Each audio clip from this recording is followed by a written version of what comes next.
नमस्कार, स्वागत आहे तुम्हा सगळ्यांचं रंबोला या चॅनल मध्ये.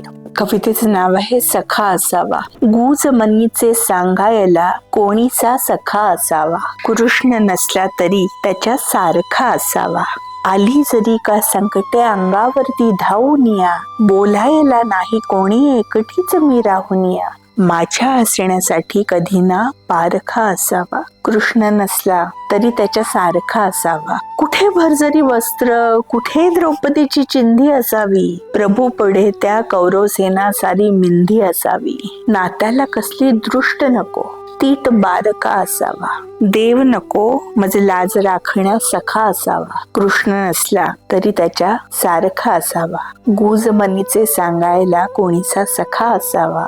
कृष्ण नसला तरी त्याच्या सारखा असावा. आपल्याला अनेक वेळा वेगवेगळ्या कठीण प्रसंगांना, संकटांना सामोरं जावं लागतं. अशा वेळी कोणीतरी आपल्या जवळचं असावं. आपला एखादा मित्र, एखादा सुहृद. श्रीकृष्णाचंच बघा ना, तो अर्जुनाचा मार्गदर्शक होता, सारथी होता, पण त्याही पेक्षा तो त्याचा सखा होता. तो राधेचाही सखा होता. तो द्रौपदीचा भाऊ जरी असला तरी तिचा सखाही होता. त्यामुळे अशी एखादी वेळ आलीच तर आपल्या पाशीही एक हक्काचा सखा असावा असं वाटतं. कृष्ण नसला तरीही त्याच्या सारखा असावा असं वाटतं.